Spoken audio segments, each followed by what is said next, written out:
नमस्कार, एक बार फिर से हम आ गए हैं हम अपने यूट्यूब चैनल लर्निंग क्लासेस पर। और पिछले वीडियोज़ में हमने ए, बी और सी के प्रोनाउंसिएशन की बात की थी।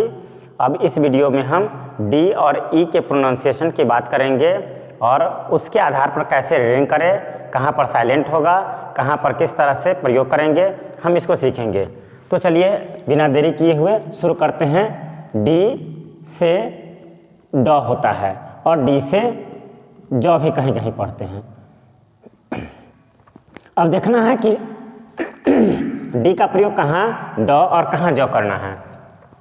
तो डी को हम देख रहे हैं कि डी अगर हम लिखते हैं डॉग तो डी से ड हो गया, D you see K duck. यहाँ पर हम देखते हैं डी का प्रयोग हम ड के रूप में करते हैं, लेकिन कहीं ऐसा भी जगह आता है जहाँ डी से ड और ज भी हो जाता है। जैसे देखिए, हम अगर लिखते हैं एजुकेशन तो हम इसको देखते हैं कहीं हम इसको एडुकेशन भी पढ़ सकते हैं और एजुकेशन भी पढ़ते हैं, लेकिन अधिकतर एजुकेशन होता है तो हम समझ सकते हैं कि ई डी यू यानी एजुकेशन भी पढ़ सकते हैं। तो हम समझ रहे हैं कि डी से ड भी पढ़ेंगे और डी से ज भी पढ़ेंगे। जिस तरह से जहाँ पर जिस तरह की ज़रूरत होती है, तो अधिकतर हम समझते हैं कि डी के बाद जब यू आता है तो ज पढ़ते हैं, लेकिन ये कोई ज़रूरत नहीं है कि जहाँ पर डी के बाद यू आ जाए तो वो ज ही पढ़ाएगा। तो डी के बाद यू आ गया तो ज भी हो गया, और कहीं पर आप देख सकते हैं एडुकेशन भी कह सकते हैं और एजुकेशन भी पढ़ते हैं। अगर प्रोनाउंसिएशन की बात करें तो रियलिटी में जो ब्रिटिश इंग्लिश वगैरह होते हैं तो उसमें एडुकेशन बोलते हैं और हम अपने इंडिया में एजुकेशन बोलते हैं। तो इस तरह से हम समझते हैं कि एडुकेशन और एजुकेशन तो ड और ज दोनों का प्रयोग होता है। मैक्सिमम इसमें डी से ड ही पढ़ते हैं। डी को डैमेटिंग वर्ड बोलते हैं, यानी इसे लेटर जो होता है डैमेटिंग होता है। इसे कोई भी वर्ड जो बोलते हैं उसमें ज़्यादा बोलने में हार्ड वर्ड की ज़रूरत होती है, हार्ड वर्ड बनाते हैं। डॉग, क्रैडल, डैड, यानी ये सब वर्ड जो होते हैं बहुत ही टफ वर्ड होते हैं। तो डी टफ लेटर होता है और टफ वर्ड बनते हैं इससे। तो डी से ड पढ़ेंगे। अब यहाँ हम समझेंगे कि ये साइलेंट कहाँ हो जाता है, डी साइलेंट कहाँ होता है। तो हम उदाहरण देते हैं BRIDGE। तो हम देख रहे हैं कि ये ब्रिज, यानी जी से पहले डी आ जाए, जी से पहले डी क्या हो जाएगा, साइलेंट हो जाएगा। इसके साथ हम आपको और भी उदाहरण देते हैं। जैसे हमको लिखना है नॉलेज, KNOWLEDGE, तो हमारा यहाँ डी साइलेंट हो गया। इसी तरह से हम समझ लेते हैं कि जी से पहले निश्चित रूप से आप समझ लीजिए कि डी क्या हो जाएगा, साइलेंट हो जाएगा। तो कहीं पर भी देखिए तो डी जब भी कभी जी से पहले आएगा तो वो साइलेंट हो जाएगा। हमें इसको समझना होगा कि जब भी कभी हम लिखें तो लिखने में आएगा डी, लेकिन पढ़ने में डी नहीं होगा। और ये नॉलेज होगा, न कि नॉलेड्ज, है ना। ब्रिज होता है BRIDG, लेकिन डी लिखना है, बोलना नहीं है, ये साइलेंट हो जाता है। अब आते हैं हम डी के और रूपों की अगर बात करें हम, तो डी को हम देखते हैं एस्ट्रीज लिखे या फ्रीज लिखे तो डी लिखते हैं लेकिन साइलेंट हो जाता है। तो और भी बहुत सारे इसके लिए उदाहरण हो सकते हैं, लेकिन हमने दो उदाहरण से आपको बताया कि जी से पहले अगर डी आ जाए तो साइलेंट समझिए। अब आते हैं हम बात करते हैं ई की।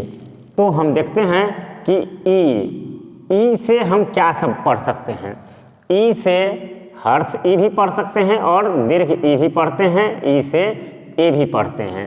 अब देखिए इसके लिए हम कैसे उदाहरण प्रस्तुत करते हैं। अगर इसको हम ENTER लिखे तो इंटर ऐसे हो गया। अगर इसी को हम लिखे इंटरटेनमेंट,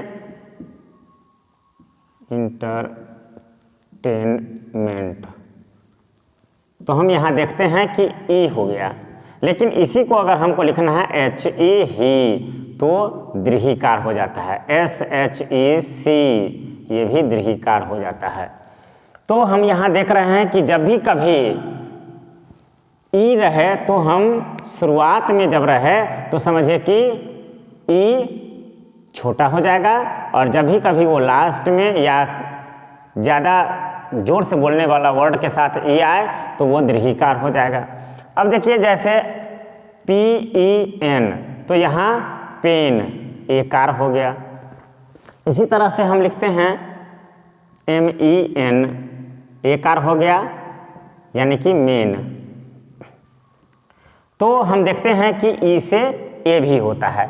अब हम बात करेंगे कि ये साइलेंट कैसे होगा। साइलेंट की बात करें तो जब लास्ट में आता है, लास्ट में ई क्या हो जाएगा, साइलेंट हो जाएगा। जैसे देखिए MEKE, यहाँ ई पढ़ेंगे नहीं लेकिन लिखेंगे मेक। क्यों? ए को ए बताने के लिए कि ए है, जब एक कॉन्सोनेंट के बाद ई आ गया तो ए को ए पढ़ाने के लिए लास्ट में दिया जाता है। इसको बोलेंगे नहीं, मेक ही नहीं बोलेंगे लेकिन make, TAKE take, LAKE lake, तो यहाँ ई है अंत में। इसी तरह से देखिए नाइन, NINE नाइन, नाइन में ई को हम नहीं बोल रहे हैं, ये साइलेंट हो गया, लेकिन आई को आई बता दिया, आई से ई नहीं हुआ। जैसे SIN कर दे तो सीन, लेकिन SINE कर दे तो साइन। जैसे FIN फिन, लेकिन FINE कर दिए तो आई को आई बना दिया और अपने साइलेंट हो गया।